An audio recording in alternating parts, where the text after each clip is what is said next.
Bom, É, primeiro quero dizer que é um prazer. é só eu e você que estamos aí? Ou tem mais gente? Olha, nós temos um público ainda pequeno aqui. Olha, o pessoal está entrando, a vida entrando.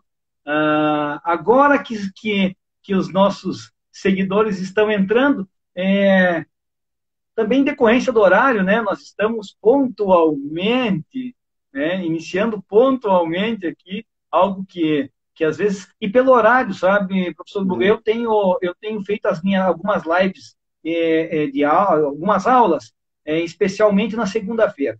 Eu tenho feito uma hum. aula de direito penal toda segunda-feira às 20. Eu Eu vi a fiz uma última. votação, eu fiz uma votação, inclusive, em uma das lives aí, e deixei três opções de horários a eles: 18, 19 e 20. E a votação foi surpreendente, porque 90% preferiu as 20 horas. Porque ainda muitos estão trabalhando, muitos estão saindo de casa agora, né? Ali no início quando a pandemia estava, né, mais em ascensão, os cuidados que não deveriam ter reduzidos, ao meu ver, as pessoas estavam mais em casa. Entretanto, agora estão saindo e é um horário ou que estão retornando para casa ou que estão com outras atividades, né? Então, Sim. efetivamente um horário que nos traz um pouco mais de dificuldade, né, para quem quer assistir, mas nós estamos vendo que os nossos olá, olá, todos estão já entrando aqui, estou vendo aqui que muitos estão adentrando. E eu deixarei também lá no meu feed gravado, eu deixarei lá, eu já recebi alguns pedidos, eu estava aqui tentando me adequar com as duas plataformas, com o WhatsApp aqui do lado, mais o Instagram aqui na frente. A Não, pretensão é também fazer concomitantemente no Facebook, mas hoje ainda não consegui. um homem à frente da sua época, né? Totalmente tecnológico. Eu vou dizer que Estou tentando, é, estou tentando, confesso que estou tentando. tá tipo Jonathan também está entrando aí, Bruno, sejam bem-vindos. Ok, Brunão da professor, massa. aqueles que estão já nos prestigiando, tu também está pronto aí, estava aguardando a live, né? Nós vamos dar início, ela ficará no feed depois também, né? Um abraço, Bruno. Abraço, Brunão. Nós vamos dar início, então, aqui ao nosso bate-papo, que o objetivo aqui hoje é um bate-papo, né? É conversarmos, trazermos aqui um pouco do que todos nós estamos vivendo. André, um abraço, André, do que nós estamos Abraço. vivendo nesse período. Mas antes de fazer algumas perguntas, deixa eu apresentar aqui aqueles que não conhecem o professor Hugo, né? Então, o professor Hugo de Matos Santa Isabel, ele é graduado em Direito pela Universidade, lá na Univale, é isso, né, professor Hugo?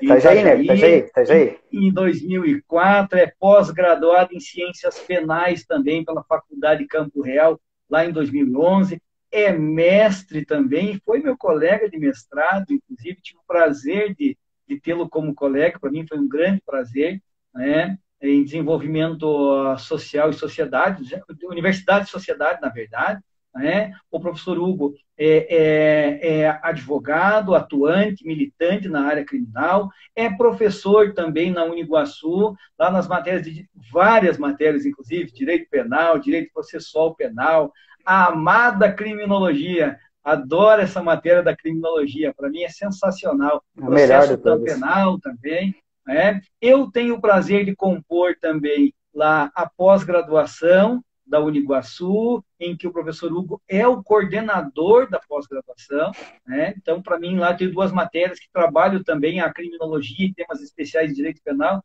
e é uma satisfação e orgulho para mim compor essa equipe aí, professor. Tá?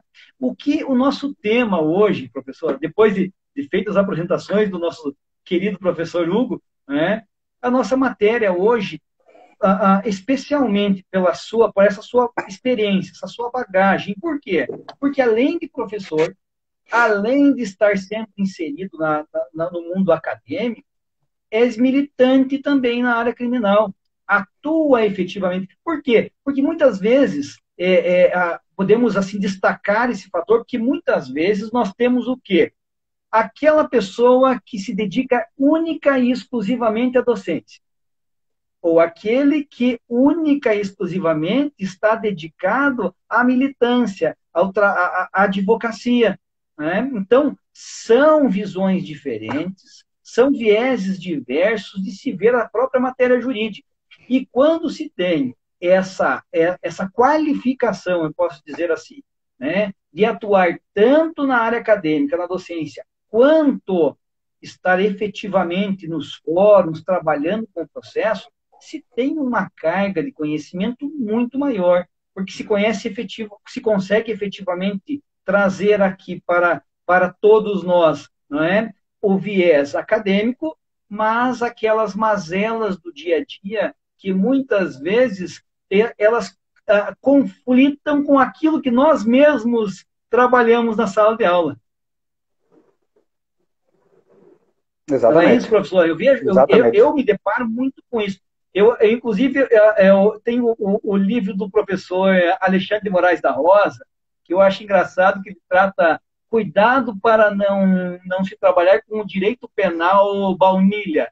Eu acho engraçado essa expressão dele, direito penal baunilha, que se ensina na aula. Na sala de aula você fala, olha, contraditório, ampla defesa, assim será feito, não é? Um direito do contraditório efetivo, real, substancial, que é haver a dialética do processo, mas na verdade não se vê muito isso. Né? Uma dialética de um viés só, né?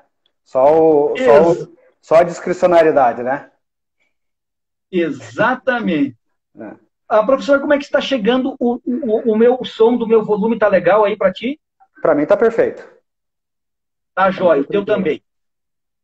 Iniciando, então, nosso tema em relação a essas peculiaridades ou as dificuldades enfrentadas na advocacia criminal nesses tempos de pandemia.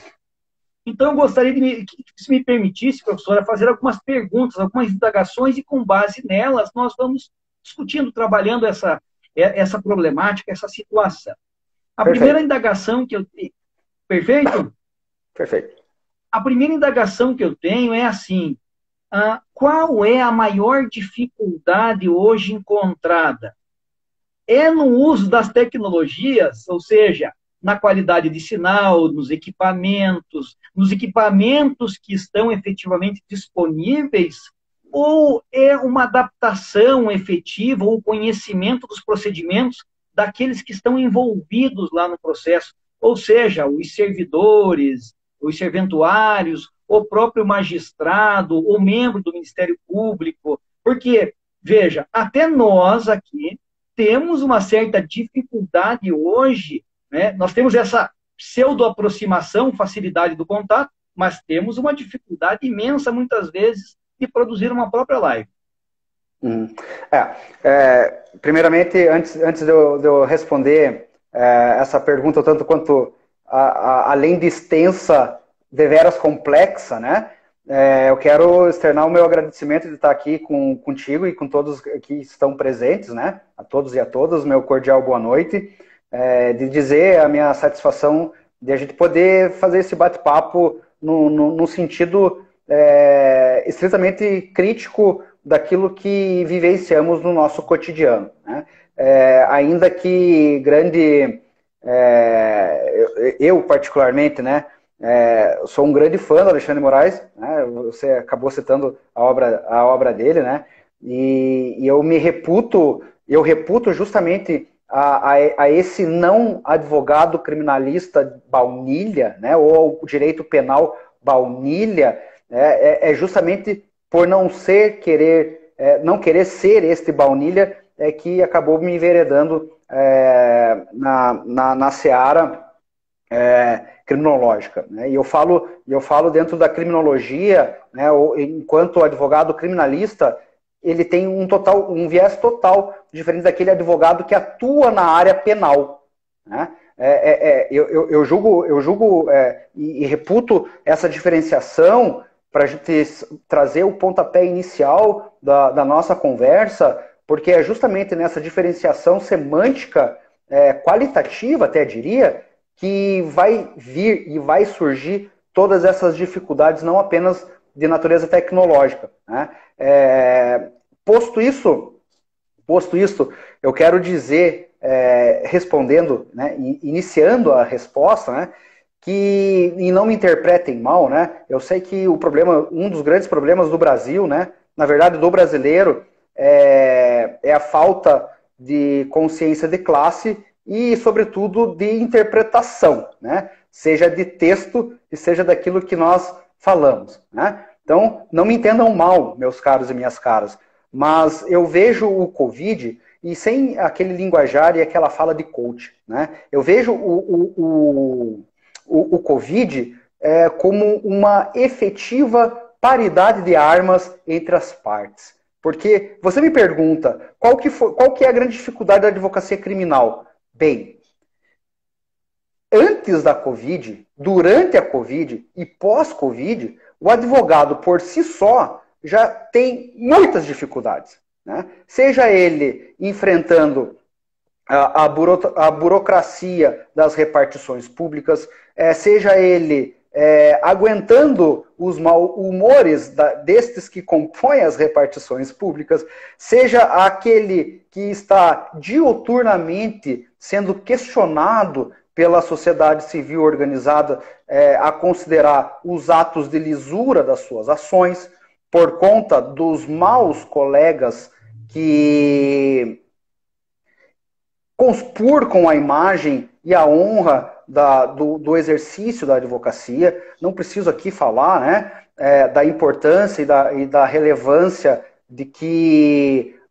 os advogados, né, a advocacia possui dentro da nossa sociedade. Haja vista, tem um assento constitucional, salvo o melhor juízo, lá no artigo 133, né, da nossa Constituição, né, da Carta Magna, da nossa Carta Magna, né, trazendo o ofício de natureza privada, né, o ofício de natureza privada, que é o exercer a advocacia, né, alçando ao mesmo patamar das outras funções públicas para administrar a justiça, equiparando-a ao judiciário e ao Ministério Público. Então vejam a relevância de uma atividade de natureza privada sendo alçada, não vou falar de forma equiparada, mas trazendo nas suas mesmas prerrogativas, nas suas mesmas funções, a importância e a relevância deste ofício. Então, e por si só, além disso, me permita esse breve preâmbulo, além disso, a importância de não só representar as partes, né, e aqui eu estou falando eminentemente do advogado criminalista, né, não o advogado que atua no direito penal, né, é de fazer essa ponte entre a família, o judiciário, né, por vezes no presídio, é o advogado, além de atuar como patrono nos interesses da defesa, né, nos interesses dos preceitos constitucionais da ampla defesa e do contraditório, fazer essa ponte com a família, né? Porque, por vezes, é o indivíduo que vai ser encarcerado, que está encarcerado, seja ele sanção pena ou prisão dita provisória, né? Segregação cautelar, vamos falar dessa forma, é o advogado criminalista que vai agir para mitigar os efeitos desse encarceramento.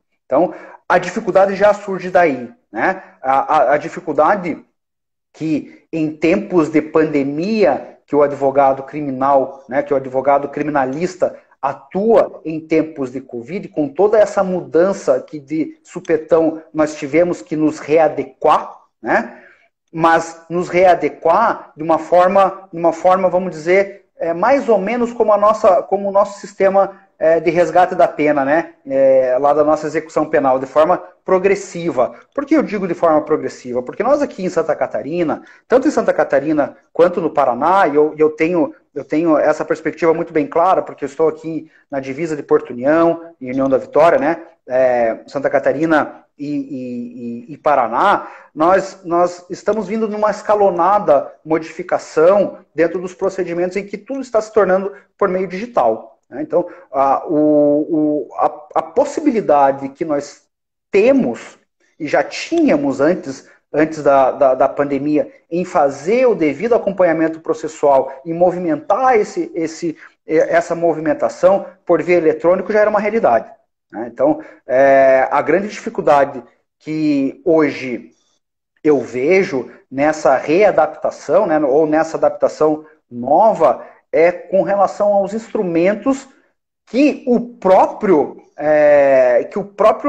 a própria situação não nos permitiu, né? E aí aqui eu não quero dar, eu não quero de forma alguma tacar dedo, pelo menos nesse particular que eu estou falando, apontar dedos, porque é algo que tanto os tribunais quanto a própria polícia judiciária, né, e os próprios advogados tiveram que se readequar a uma realidade totalmente que não estava sendo programada, que não foi programada, né? Então, claro que há decorrência de algumas situações em decorrência dessa situação, mas vejam, a grande dificuldade nesse primeiro momento, vou dizer que foi da comunicação. Por que eu falo isso? Ficamos muito no escuro como proceder. Nós não tivemos uma interlocução entre os órgãos, entre os agentes, para definir e para dizer assim, gente, vai ser feito assim. Como é que se faz uma oitiva, como que vai se acompanhar, por exemplo, um procedimento, um APF? Como nós vamos fazer? Claro, hoje, depois, superado praticamente a 90 dias, a gente sabe, né? Os meios necessários, o distanciamento social. Por isso que eu estou falando nesse primeiro momento que não há que se apontar dedos, porque tudo foi muito novo e muito rápido. Ninguém sabia, e eu ouso dizer que ninguém sabe até o momento, como se proceder efetivamente para mitigar eventual contágio. Então, todos os receios que nós tínhamos, nós ainda temos, né? Então, a dificuldade foi essa correlação, correlação não, né? Essa possibilidade de informar um pouco melhor. Se nós já não tínhamos e não possuíamos esse canal antes da Covid, por razões óbvias, né? Porque não havia necessidade, né? Portarias da OAB, né, me perdoem o linguajar, né, mas e daí? Então, é algo que a gente solucionava de forma mais tranquila, porque não tem informação, quem tem boca vai a Roma, não é verdade, meu caro? Então, se não tem informação, a gente vai lá no plantonista, a gente vai lá na porta do fórum, ver quem está de plantão, a gente vai lá na delegacia da comarca para ver quem que é o delegado que está de plantão, enfim, né, a gente vai lá na UPA, né, na Unidade Prisional Avançado, vamos ver, sabe? Então, nós tínhamos essa possibilidade de nos deslocarmos até o local para fazer os devidos questionamentos e, eventualmente, realizar aquilo que nós deveríamos realizar, né? Nós não tivemos. Enfim, superado essa primeira dificuldade, né, passamos para outras. Porque com algumas medidas, em alguns locais, com medidas impostas, aí vem a dificuldade real do advogado criminalista, que é o quê?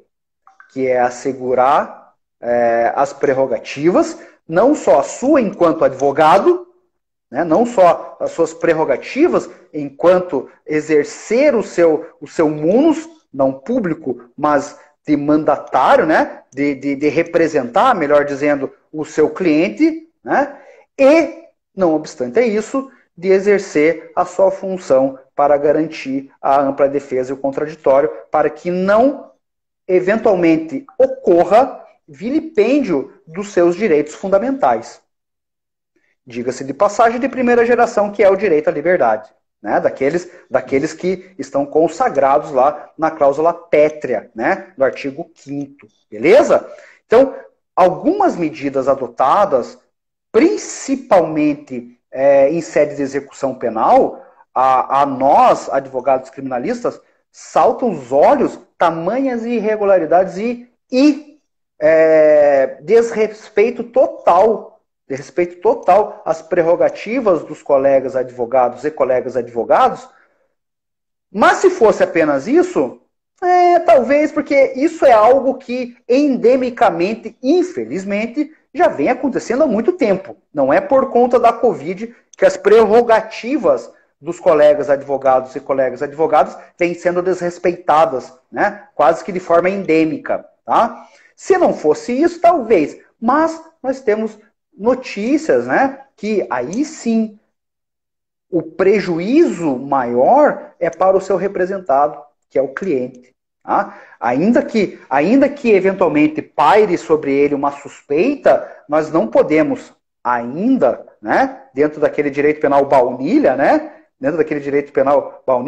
nós ainda temos o princípio da presunção de inocência. Então, em razão disso, é que todas as garantias devem ser respeitadas, com ou sem pandemia. Então, a gente vê que a pandemia, ela apenas, eu, né, particularmente mais um grupo de amigos, né, e aqui eu faço menção à Associação Nacional dos Advogados Criminalistas de Santa Catarina, né, na pessoa do nosso presidente Elias Trevisol, do nosso vice-presidente, doutor Adriano Galvão, lá de Criciúma, o membro honorário, né, o doutor Stefan, que entrou aí, não sei se ele ainda está nos acompanhando. Diversas situações ao longo de todo o nosso estado, esses direitos vilipendiados em sede de execução penal. Então, é importante a gente falar e não passar pano quente, que por conta disso que todos os militantes, né, oabianos, criminalistas, que estejam de plantão, verificam isso diuturnamente. Né? Eu quero fazer aqui uma menção honrosa, né? A Delegacia de Polícia de Irineópolis e aqui de Porto União também, que é onde nós temos conhecimento, né? Que em razão disso não há nenhum problema, não houve nenhum problema. Tá? Nós temos nossos direitos assegurados, nós temos o respeito das prerrogativas, são feitas dentro das normas, né? dentro do cuidado. É preciso que nós tenhamos também um pouco de bom senso, né? A gente tem que, não é relativizar, né? Mas dentro de um cenário, pelo menos o mínimo que nós entendemos dentro dessas, ter condições de exercer a entrevista reservada. É possível? Perfeitamente. Né? Perfeitamente. Que entendemos de fundamental importância para que nós tenhamos paridade, né, dentro dessa relação jurídica. Tá? Então, infelizmente, em alguns casos, a gente vê de forma mais acentuada essas dificuldades. Com relação a instrumental, a instrumento, a dificuldade ela é inerente, né? Porque nós temos um sistema de utilização de sistema, o legítimo balaio de gato. Né? Para Santa Catarina, nós temos, só para Santa Catarina, para poder ter acesso aos autos, nós temos no mínimo 3 sistemas. Nós temos o EPROC, nós temos o ESAGE, né? E nós temos a versão anterior do ESAGE. E aí a gente vai ver que, dependendo de outras plataformas, dá conflito a configuração desses sistemas, o tal do Java. E aí a gente tem que ficar verificando a atualização do Java para não dar conflito com o outro. Qual outro? Por exemplo, o PJE. Que é da mas esse já professor, desculpa te interromper, mas esse já é um problema anterior. Já é um problema anterior. É um problema anterior, mas com a Covid... que deveria, nesse momento, ser... Né, deveria ser envidados mais esforços para que, nesse momento, o momento em que você mais precisa deste trabalho remoto, ele fosse tivesse uma efetividade. Exato. Mas veja, por que eu trouxe esse problema de multiplataforma como um problema da Covid? Porque antes, se houvesse conflito, se houvesse algum problema, o que eu faria? Eu ia ao fórum e protocolava fisicamente. Eu ia ao fórum e resolvia. Eu ia para não sei aonde e resolveria. Agora, com a Covid, tudo fechado. Fórum fechado. OAB, mais ou menos fechada. Né? Tudo fechado. Nesse primeiro momento, o que fazer? né? Então, aí a gente vê que a dificuldade, além do munus inicial, né, próprio da função, que é ser advogado ou é advogado, nós temos mais esses conflitos de tecnologia. Né? Não bastasse isso, o colega tem que manjar ainda, porque cada plataforma é diferente. Tem uma lógica diferente de acessar, de protocolar. Por exemplo, o PJE, tudo bem, não é na vara criminal, mas o PJE, você, no mínimo, sendo bom, você perde meio dia para protocolizar uma ação. Né? É um negócio inconcebível, né? Mas aí, professor, acaba me respondendo de forma muito clara o que nós também, mesmo entre a comunicação dos órgãos públicos, nós também sentimos essa diferença, notadamente nesta interação tecnológica, a falta dela, né, quando se quer fazer uma comunicação efetiva, uma comunicação rápida. Inclusive, nós, em decorrência dessa pandemia, também temos algumas orientações, e são orientações as quais aqui também não é momento de me insurgir, mas já fiz isso em oportunidades anteriores, de termos que, de repente, manter presos na cela por um acordo, não encaminhá-los ao DEAP, esperar uma decisão célere, em tese, que seria dado, então, pelo Poder Judiciário, para que fosse aquela pessoa liberada antes de adentrar lá, né? Antes de adentrar ao sistema carcerário. Entretanto, a minha preocupação é que eu não possuo, na minha unidade, um local digno para manter esses presos. Na minha unidade, eu tenho uma cela de passagem. Como eu ficarei aguardando 20 horas, 12 horas, 14 horas, com um preso que não tem alimentação, não tem local para pelo menos sentar, não é? Então, são problemas gerados pela Covid, mas que, como tu bem pontuou, eles já existiam. O que nós acabamos vendo? Nós acabamos vendo também na área pública um certo estado de exceção, entre aspas, que não é regulamentado para aquilo. E aquele ponto que tu falou, importantíssimo, a diferença de quem atua na área penal e do criminalista, daquele advogado especializado. Né? Então, nas manifestações, nos pleitos, né? Mesmo durante qualquer ato, qualquer solicitação que é feita, a gente já consegue observar muito bem isso. Por quê? Uma está em consonância com o procedimento, está pensando na forma da efetiva defesa. Né? É como ficou-se muito tempo naquela dúvida em relação, e agora? E a audiência de custódia, como funcionará? Não bastasse, ao meu ver, nós tivemos dois eventos que foram importantes no final do começo desse ano para o processo penal, que, aliás, na verdade, tudo mudou. Uma é o pacote anticrime, que agora, aos poucos, está sendo implementado, muitos deles suspensos, não é? Muitas das renovações do pacote anticrime não estão sendo efetivamente respeitados, né? Muitos devem ser declarados inconstitucionais, inclusive, e aí surpreende zero pessoas, né? Isso, e ainda somado a isso a pandemia, né? Mas deixa eu fazer uma pergunta bem direta, e sei que já permeou esse assunto, que é em relação ao contraditório e ampla defesa substancial hoje.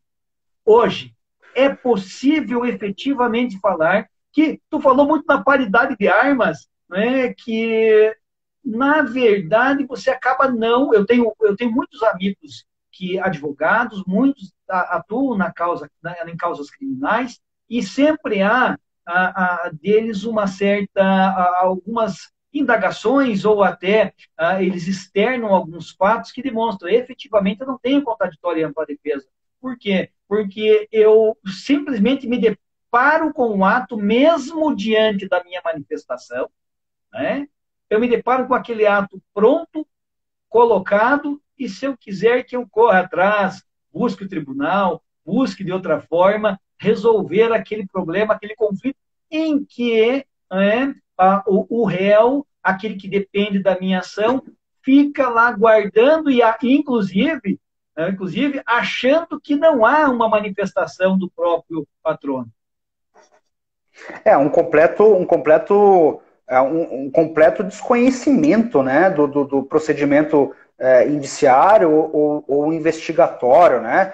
O pessoal fala que entende como, vamos lá, a característica do inquérito policial, né? O inquérito policial é um procedimento administrativo discricionário que não permite ampla defesa e contraditório. Uou! Aí, por ser isso, né, não entende o indivíduo que ele não pode, que a ampla defesa e o contraditório nesse sentido, não é que o delegado irá sopesar a contrariedade do seu pedido. O advogado ele pode pedir. Não há nada dentro do procedimento indiciário que faça que o advogado tenha que ser dois de paus. Entra na delegacia, entra mudo e sai calado. Né? A alteração do Estatuto da OAB pela 12.400 e... Agora de cabeça é tanta coisa, 245, cara. 3.245, que alterou o 7º21 e dá a possibilidade também de uma ação do advogado ser mais ativo nessa seara do inquérito policial. E a grande maioria dos delegados hoje, né, principalmente quem há pouco adentrou aí ao cargo, faz respeitar essas prerrogativas. Mas a minha pergunta em relação ao contraditório é efetivamente naqueles momentos em que vocês estão recebendo uma decisão no processo de uma medida cautelar, de uma medida já judicial e que não está conseguindo, então, acompanhá-la efetivamente, não havendo uma paridade de armas. Exatamente. Veja, nós temos notícias e eu ouso falar aqui que não só apenas dentro da persecução penal, né, dentro do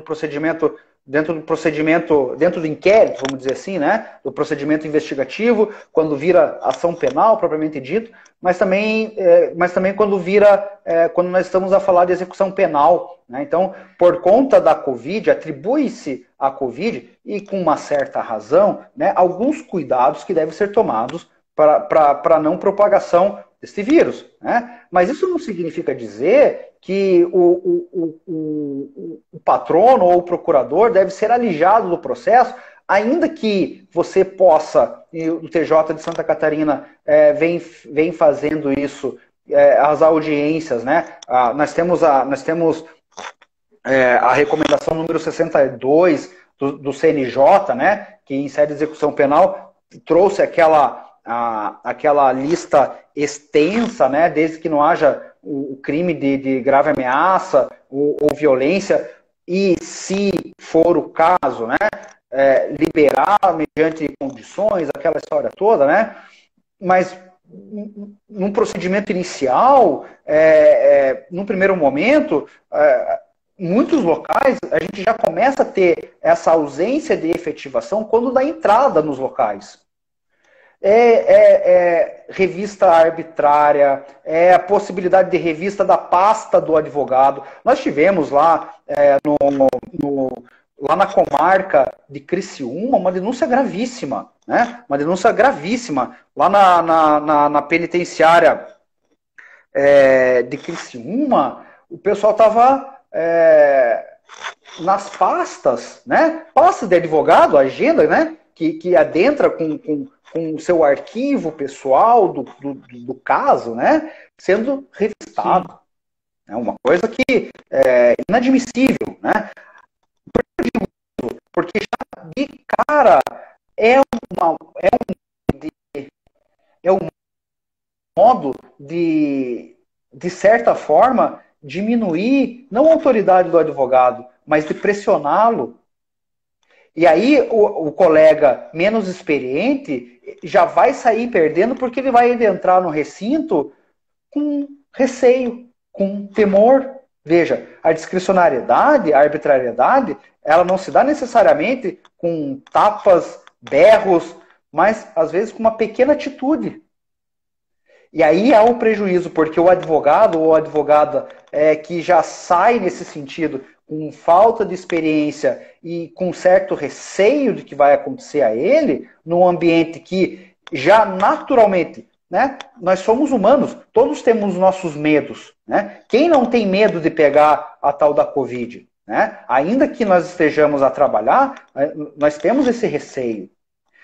E aí, a efetividade da ampla defesa já começa por aí. A falta da efetividade da defesa, porque um advogado, né, ou advocacia, né, tem um ditado, né, do Sobral que eu acho, e eu carrego isso comigo toda vez que eu sou peitado, toda vez que eu sou confrontado, né, dentro de uma sala de audiência ou de uma repartição pública, né, a advocacia, e aqui eu coloco entre parênteses, a criminal também não é uma profissão para covardes, né? Como qualquer outra, né? Mas a frase do Sobral Pinto, ele é fantástico, porque em razão dos interesses das prerrogativas, para dar justamente essa efetividade na melhor defesa, né? Nas prerrogativas da defesa. Então, a gente vê que em alguns lugares, infelizmente, o acesso a uma conversa com o cliente de uma forma reservada, já te tira dessa paridade. Né?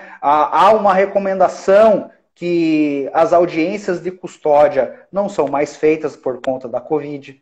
Né? Então, tudo bem, a gente sabe que a audiência de custódia ela é feita para análise, né, de eventual ilegalidade na prisão, né? Seja enquanto no estado flagrancial, seja na ausência dos procedimentos ali, que vai mais ou menos do 302 ao 304, 305 do CPP, né? Salvo o melhor juízo. Mas isso tem em tornos uma possibilidade de verificação de ilegalidade que pode surgir essa ausência do contraditório lá para frente, que poderá mitigar a liberdade do indivíduo. Né? A gente sabe, né, a criminologia também traz esses efeitos nefastos que o encarceramento indevido causa na vida do indivíduo. Né? A teoria do etiquetamento, ou como queira em inglês, the labeling approach, enfim, é justamente para isso. Né? Não é passar pano para aquele que eventualmente tem culpabilidade. Né? As garantias processuais e constitucionais, elas servem efetivamente para livrar do arbítrio do Estado contra o indivíduo que nada deve. Né? E aí, por conta disso, o respeito a essas garantias devem ser observados para que haja uma efetiva condução de todo o procedimento, para que lá para frente, meu querido, prendemos você aqui injustamente e tchau, e procure seus direitos, você que procure um advogado para entrar com uma ação de reparação de danos em razão da ação ilegal do Estado. Então, há situações que poderiam ser efetivamente nem levado a toda a máquina do judiciário. Né? Há situações que apenas um mero acompanhamento já em sede inicial, e aí está a importância de um acompanhamento efetivo, seja no APF, seja no inquérito, um acompanhamento efetivo para que essa ampla defesa e o contraditório sejam efetivados ab início. Né? E a gente vê que em algumas situações há uma deliberalidade para que isso não ocorra. Seja lá o motivo que isso para que isso tenha.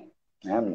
Às vezes simplesmente também entra na roda viva do sistema e faz isso porque quer, porque não está, já entrou nesse vício, nesse ciclo vicioso, melhor falando, que deixa que o próximo adiante e resolva, não é comigo. Então, as arbitrariedades e a ausência de efetividade já dá por conta disso aí. Né? Uma das, se não a maior, mas uma das maiores dificuldades é o próprio atuar dentro desse processo penal arcaico, né? Que merece uma reforma amplamente discutida, uma reforma que não tenha vieses, né? Que não tenha vieses recrudescedores, populistas, como esse do pacote anticrime, totalmente para justificar algumas outras ações, né, que foram feitas de forma ilegais e trouxeram, dando essa nova roupagem para dar ares de legalidades, e que nós sabemos que a luz da nossa sistemática foram atos totalmente ilegais. E aí, meu caro, nós sabemos que, ainda que haja previsão legal, nós sabemos que não haverá efetividade da ampla defesa do contraditório, porque sabemos a quem e o que essa lei está a serviço.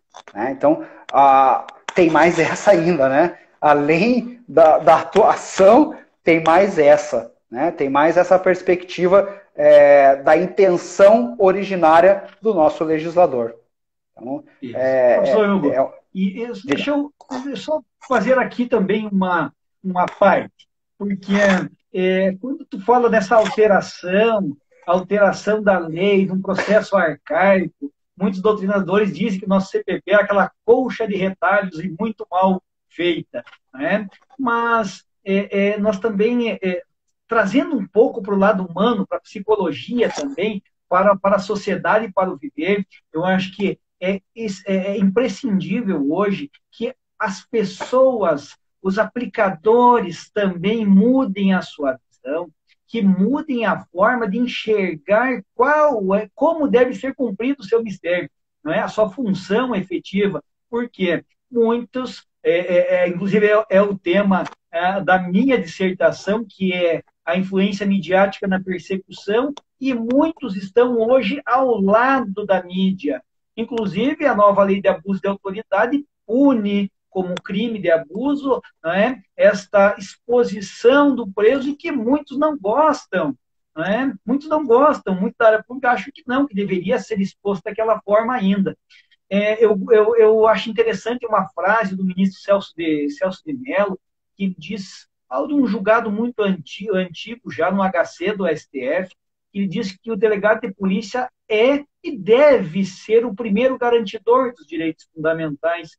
E hoje nós estamos efetivamente em tempos sombrios, em que me parece que o encarceramento é a primeira ratio e o direito penal não é mais última ratio, ele é a primeira ratio, juntamente com aquilo que a mídia nos cobra e incentiva a sociedade a fazer, deixando o advogado criminalista e aqueles que atuam conforme a lei, mas também conforme os ditames sociais, marginalizados. Ele é visto como uma mácula da sociedade e não visto como alguém que defende direitos fundamentais. Eu já tive de colegas, não é? Já ouvi de colegas a seguinte expressão: tu és muito garantista. Tu é um garantista, não, perdão, nem garantista. Tu és muito legalista. Eu digo, a minha função principal, primordial, é ser legalista, porque eu falo em nome do Estado, não falo em meu nome, e tenho que garantir ao menos a legalidade na minha atuação. E assim é que eu vejo, por isso que eu fico muito satisfeito em falar contigo. Essa live foi assim, para quem nos acompanhou, tenho certeza de um ganho muito grande para todos, para os acadêmicos que nos acompanham, para os amigos que nos acompanham, para os advogados, que havia aqui vários, eu não consegui acenar a todos aqui, porque eu não queria interromper a sua fala, mas para nós foi de grande valia, para mim, de grande valia. Eu tenho um respeito muito grande pela advocacia, eu jamais deixo, né, e deixarei de respeitar a prerrogativa do advogado, eis que, em especial, quando está lá às 3 da manhã no plantão, ele também está a trabalhar, ele está também lá prestando o serviço dele, está trabalhando, e eu tenho certeza que ele merece o respeito em relação à sua profissão, não é? Em relação também a seu mistério. Eu gostaria, então, eu sei para que nós não tem compromisso também, mas para nós fecharmos a live, eu gostaria que tu deixasse, então, uma mensagem. Eu já quero agradecer antecipadamente a tua participação, convidarei para outras, porque o tempo foi aqui exíguo para tudo que nós temos, É verdade. para É falar. verdade. É verdade. Obrigado. Não é à toa que as nossas ideias e os nossos raciocínios acabaram por fluírem dentro de uma mesma perspectiva, já dentro da nossa sala lá do mestrado, né? Desconstruímos a imagem de um ao outro, né? De um enquanto advogado vendo um delegado e o delegado vendo um advogado, né? Mas na medida em que nós fomos conversando, a gente viu que realmente cada um respeitando a sua função, mas tínhamos a mesma ideia acadêmica do processo penal. É uma grande satisfação estar aqui presente. Um abraço, Lucas, nosso aluno, foi para o segundo período. Eu quero aproveitar, acenar para todos os colegas que aqui estão, mandar um alô especial para o doutor, professor, mestre também, Daniel Chiliga, que deu um olhinho ali, grande amigo, que a faculdade aqui me proporcionou.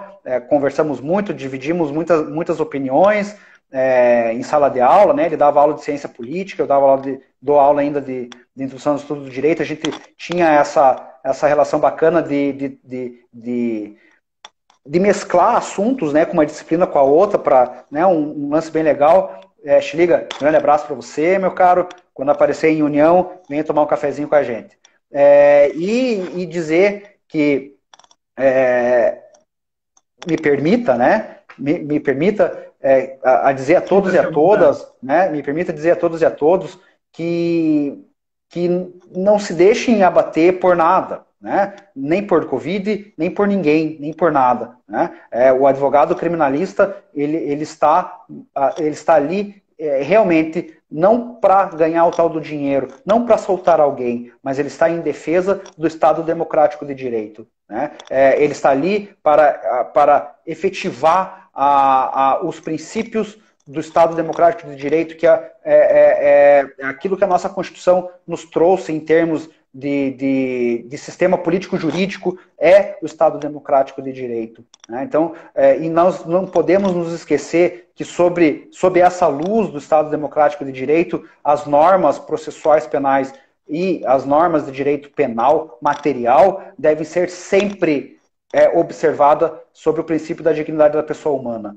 Qualquer inobservância a esse preceito que nos se não mais caro, né, mais caro a nós, qualquer observação disso, né, estaremos atentando contra o nosso regime político-jurídico. E isso é função nossa de advogados, não só criminalistas, mas advogados na função, na função nesse munus que nos é próprio, quando a gente jura, né, ao pegarmos a nossa tal vermelhinha, carteira da OAB, a gente jura defender, independente de qualquer coisa, independente de viés. Tá? A gente jura defender a nossa Constituição, a gente jura defender o Estado Democrático de Direito.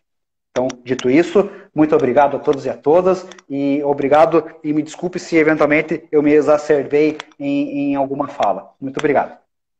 Professor Hugo, como eu que agradeço, como o Daniel falou aqui, é um prazer enorme ouvi-lo, a mim também, né? Tenho certeza que a todos os nossos seguidores aqui, para nós foi sim uma live que nos trouxe o seu conhecimento empírico aliado ao seu conhecimento técnico da docência, da militância, né? Então eu fico muito grato, já fica aqui de antemão o convite para próximas lives, para discutirmos também outros pontos que são caros à sociedade. O meu amigo Carlos Luz aqui, o Alexandre, muito seja bem-vindo também, obrigado, né, está nos acompanhando, é advogado também, um ótimo advogado.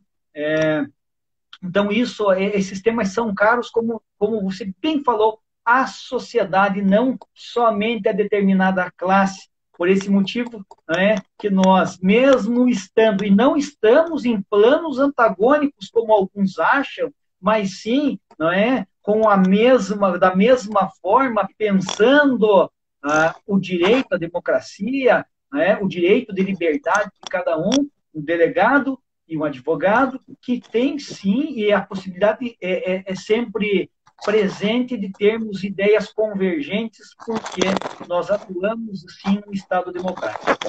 Agradeço muito, professor. Deixa eu deixar rapidamente aqui só o aviso que segunda-feira nós teremos aqui na live aula de Direito Penal, princípios penais, a segunda-feira às 20 horas. Tá?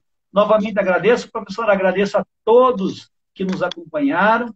Uma boa semana, cuidem-se. Esse momento é um momento, como o professor Hugo falou, né? É um momento de cuidado e que nós não podemos relaxar, né? Com esses cuidados básicos de higiene sanitários para que possamos passar ilesos nesse período de pandemia de Covid.